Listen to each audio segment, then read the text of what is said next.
नमस्कार, स्वदेश न्यूज देख रहे हैं आप। मैं हूं आपके साथ ऋषभ सोनी और लेकर आया हूं हमारा खास कार्यक्रम, जिसमें आज हम परिचर्चा करेंगे मध्य प्रदेश सरकार के नवाचार की। मध्य प्रदेश सरकार नई शिक्षा से नवाचार करते हुए शिक्षा की गुणवत्ता में लगातार सुधार कर रही है। शिक्षा के स्तर को सुधारने के लिए हर संभव प्रयास किए जा रहे हैं। मध्य प्रदेश में शासकीय विद्यालयों में अध्ययन करने वाले विद्यार्थी शिक्षा के क्षेत्र में नए कीर्तिमान स्थापित कर रहे हैं।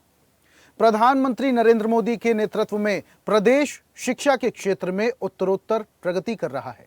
प्रदेश सरकार ने राज्य में सर्व सुविधा युक्त और गुणवत्तापूर्ण शिक्षा के लिए वर्ष 2022-23 में सीएम राइस विद्यालय की स्थापना की है, जो अब महर्षि सांदीपनी विद्यालय के नाम से पहचाने जाएंगे।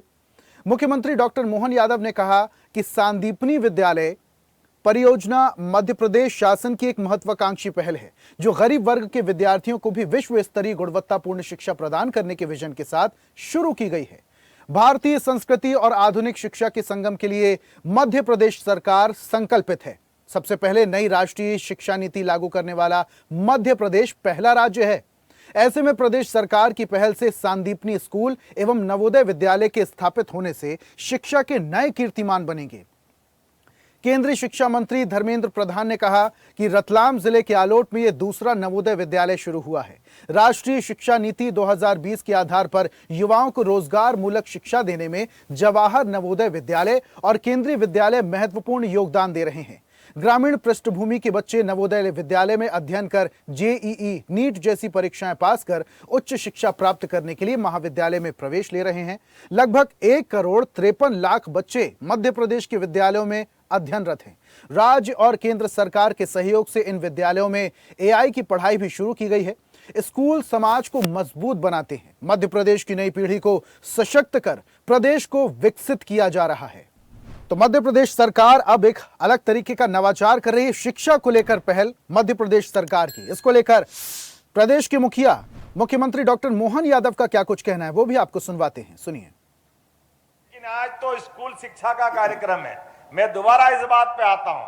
अब मैं अगले राउंड में आऊंगा तो कई सारी और अलग प्रकार की बातें करेंगे, लेकिन मुझे ध्यान में आया जब हमारे नवोदय विद्यालय की तरफ आए तो सड़क का अभाव दिखा। मैं यहाँ पहली बार आया हूँ, तो यहीं से सड़क बनाने की घोषणा करता हूँ। माननीय शिक्षा मंत्री जी ने कहा है कि आज यहाँ आने के साथ आपको सौगात देना है, तो माननीय धर्मेंद्र जी के लिए और माननीय चिंतामण जी और सांसद जी के लिए जोरदार अभिनंदन। निश्चित रूप से ये सड़क बनाने की मैं घोषणा करता हूँ।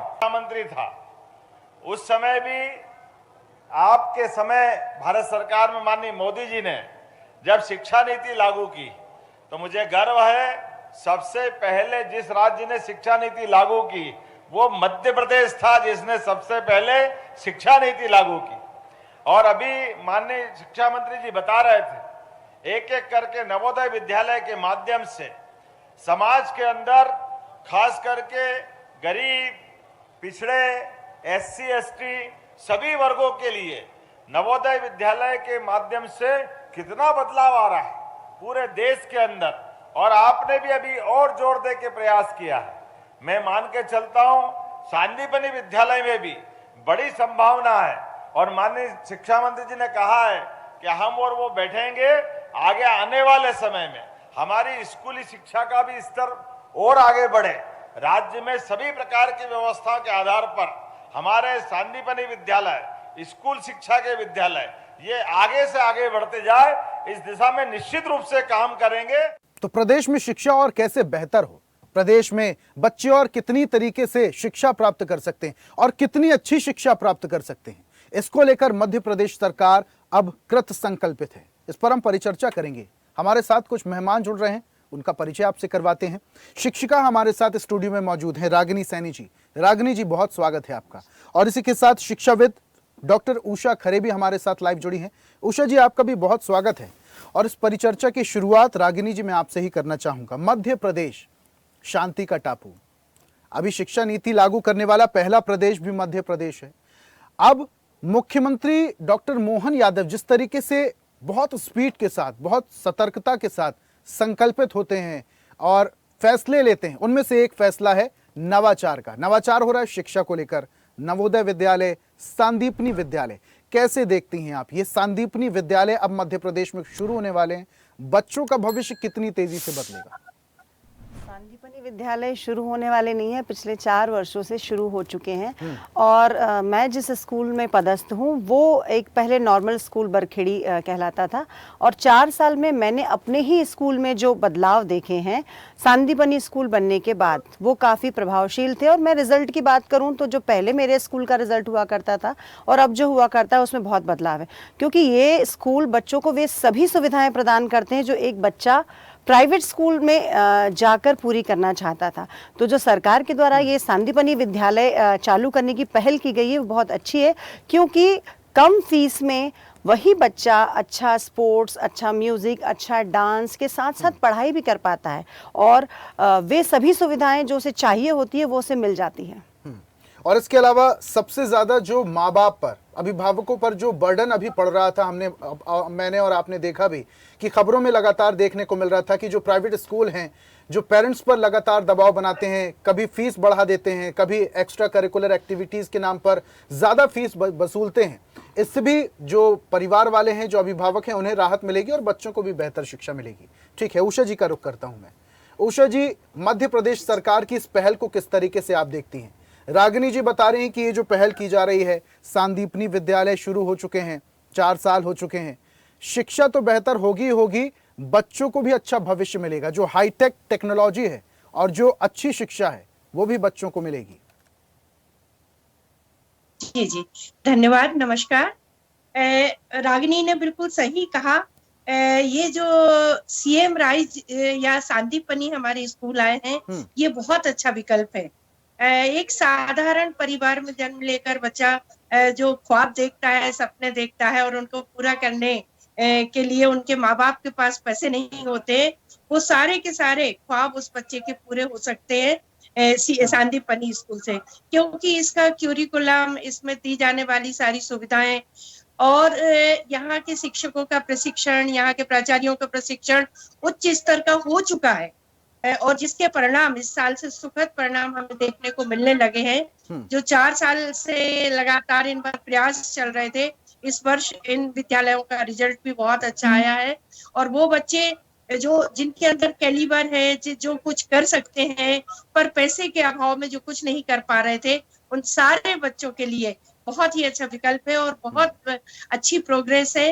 प्रदेश का नाम ऊंचा करने के लिए ऐसे बच्चे जो हमेशा पीछे रह जाते थे, और अब उन बच्चों से हमें बहुत सारी मतलब संभावनाएं दिख भी रही हैं, और वो बच्चे करके भी बता रहे हैं। तो जैसे कहते हैं ना कि बच्चों के अंदर क्रिएटिविटी, क्रिटिकल थिंकिंग, ऐसी कुछ बातें हैं जिनका विकास इन विद्यालयों में बहुत अच्छा हो रहा है। जी ठीक है। तो रागिनी जी, एक शिक्षिका होने के नाते मैं आपसे समझना चाहूंगा, जो सिटी का परिवेश होता है, टियर 1 टियर 2 सिटी जो होती हैं, वहाँ का परिवेश अलग होता है। वहाँ पर बच्चे अलग कल्चर में पलते बढ़ते हैं, अलग टेक्नोलॉजी के साथ उठते बैठते हैं, उन्हें अलग तरीके का ज्ञान होता है। लेकिन अगर मैं ग्रामीण क्षेत्र की बात करूँ तो वहाँ पर कहीं ना कहीं संसाधनों का अभाव होता है। कभी कभी जो बच्चे टेक्नोलॉजी में जाना चाहते हैं, जो बच्चे वाकई काबिल होते हैं, उन्हें वैसा परिवेश नहीं मिल पाता।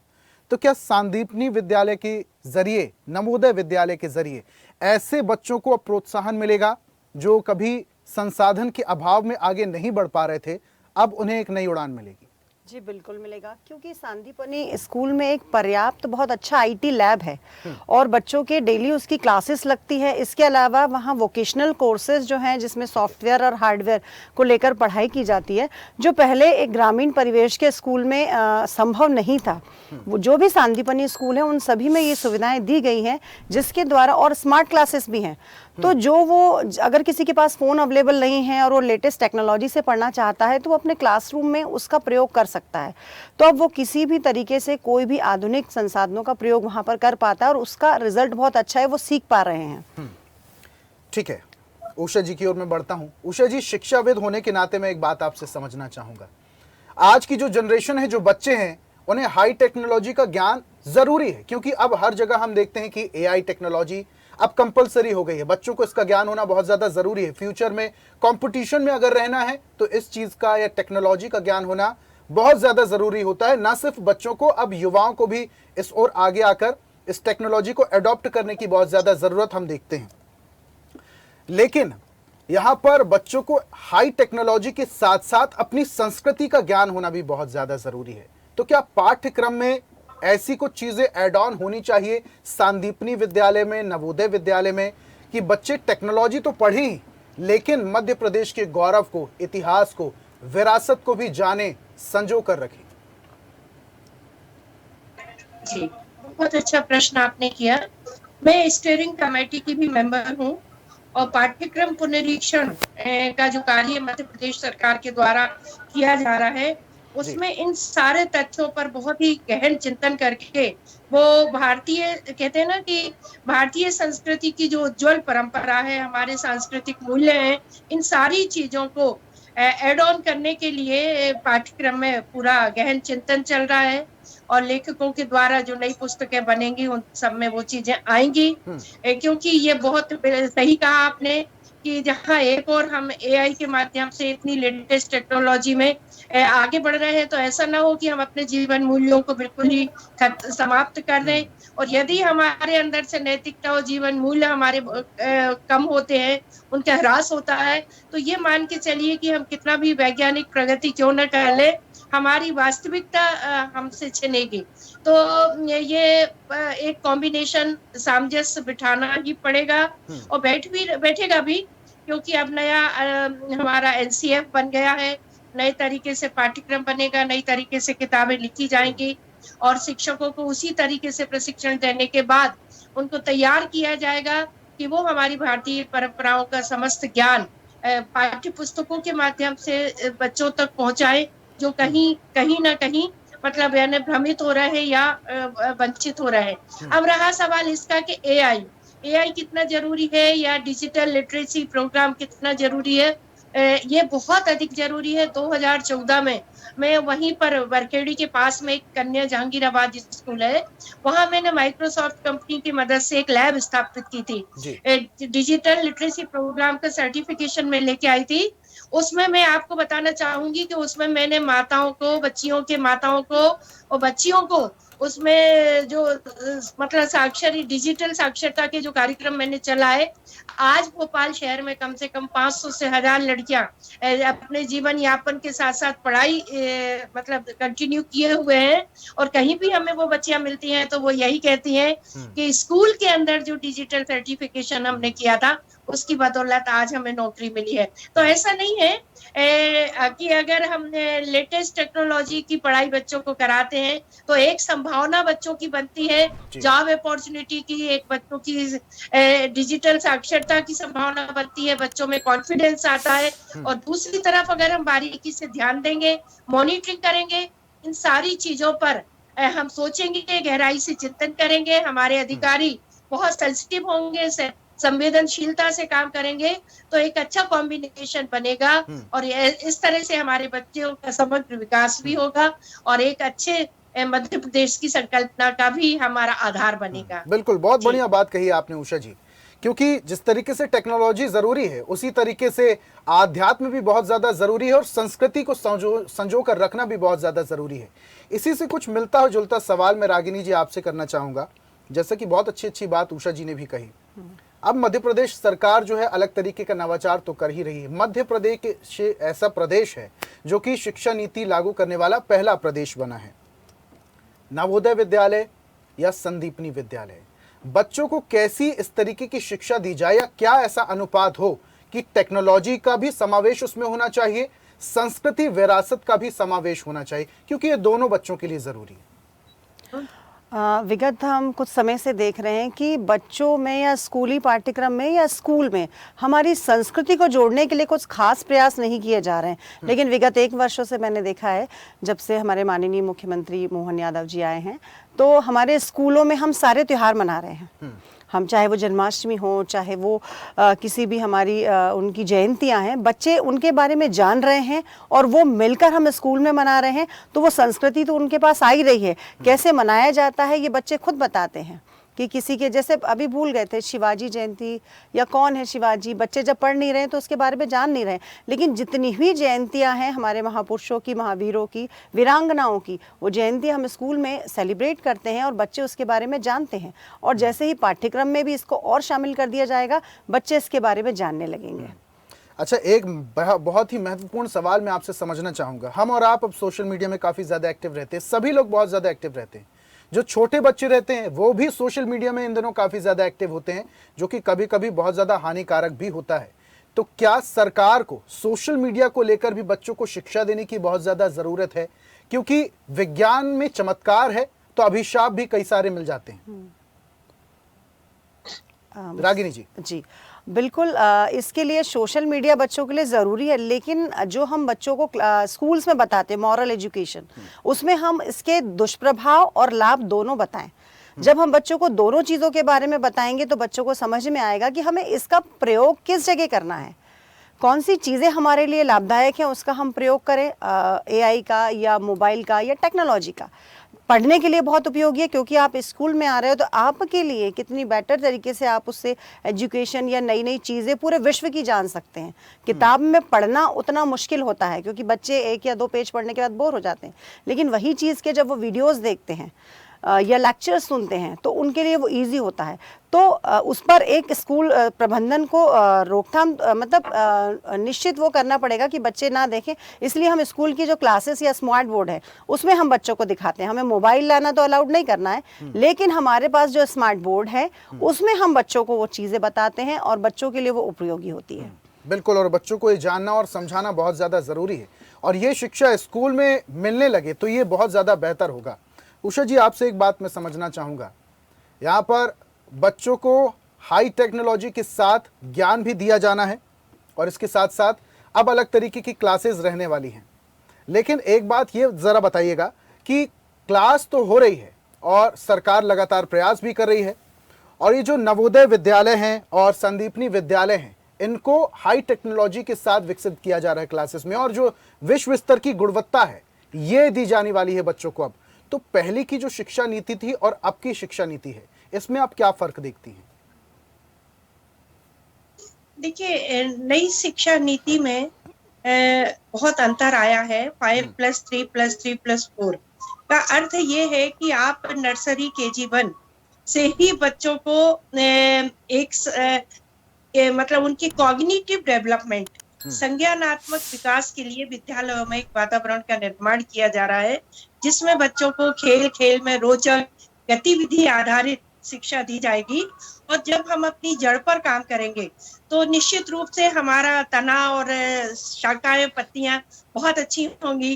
तो जड़ पर काम करने के लिए, प्राइमरी सेक्शन पर काम करने के लिए बहुत ही अच्छा सिलेबस तैयार किया गया है।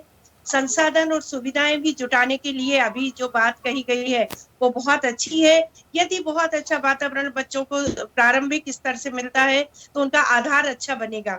मैं ऋषभ जी एक बात यहाँ पर जो अपने मन से जोड़ना चाहती हूँ, जो आपने मुझसे नहीं पूछी है, कि AI और डिजिटल के साथ साथ जो दुष्परिणाम हमें देखने को मिल रहे हैं, तो मुझे लगता है सांदीपनी विद्यालयों में एक चीज और जोड़ी जानी चाहिए। यहाँ सजेशन दूंगे एज ए एक्सपर्ट कि 6 से 12 वर्ष के बच्चे जो सोशल मीडिया का मतलब यानी उपयोग करते हैं और वो अपनी उम्र के भाव में, किशोर अवस्था के भाव में, अपने हार्मोनल सिक्रेशन के भाव में आकर कभी कभी कुछ गलतियां कर जाते हैं, तो पाठ्यक्रम में कुछ इस तरह के भी मतलब गतिविधियां होनी चाहिए कि उनको उन छोटी छोटे अपराधों की, उन छोटी छोटी गलतियों की, उन छोटी छोटी बातों की जानकारियां एक्टिविटी के माध्यम से दी जाए, जिसमें बच्चा कल के दिन उनसे होने वाली गलतियों से बचे।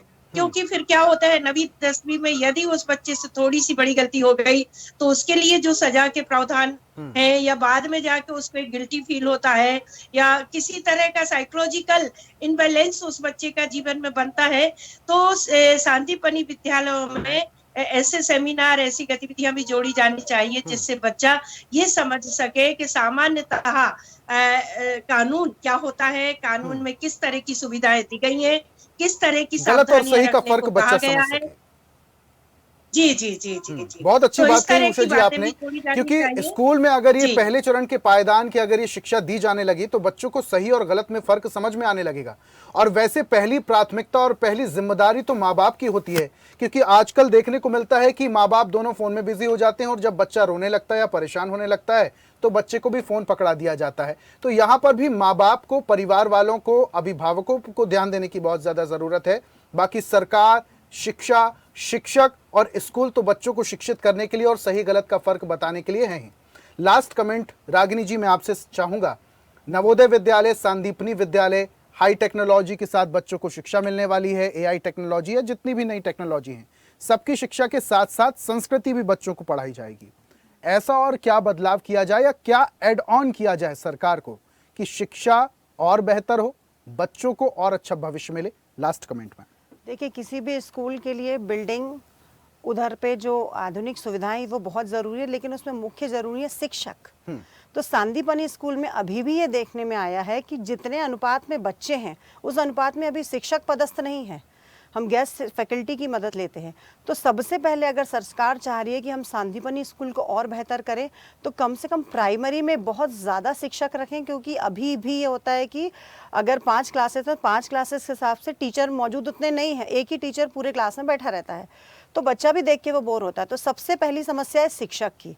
और सांदीपनी स्कूल में अगर हम शिक्षक छात्र संख्या के हिसाब से ज़्यादा और शिक्षक को पढ़ाई के अलावा अतिरिक्त और कोई भी काम ना दिया जाए, जिससे वो अपना अध्यापन बहुत अच्छे से करा सके। और दूसरा है, जैसे हमने म्यूजिक, डांस और स्पोर्ट्स के टीचर रखे हैं, हमने सारे शिक्षक जो रखे हैं वो गेस्ट फैकल्टी रखे हैं। तो हम जो देना चाह रहे हैं बच्चों को, गेस्ट फैकल्टी में एक शिक्षक जो आता है वो 9,000 रुपये सैलरी जो लेके आता है वो चीज़ बच्चे को नहीं दे पा रहा है, क्योंकि उनकी पोस्टिंग लेट होती है। तो अगर हम इसके परमानेंट पद भर दिए जाएं तो हमारे पास बहुत अच्छे शिक्षकों का विकल्प आएगा। और हम जो बच्चों से चाह रहे हैं कि हमारा बच्चा स्पोर्ट्स में, डांस में, म्यूजिक में और अदर चीज़ों में आगे निकले, वो पॉसिबल हो पाएगा, जिसकी फिलहाल तो कमी नज़र आती है। तो एक्स्ट्रा करिकुलर एक्टिविटीज की तरफ भी ध्यान देने की बहुत जरूरत है। रागिनी जी बहुत शुक्रिया हमारे साथ जुड़ने के लिए। उषा जी आपका भी बहुत बहुत शुक्रिया हमारे साथ जुड़ने के लिए, परिचर्चा में शामिल होने के लिए।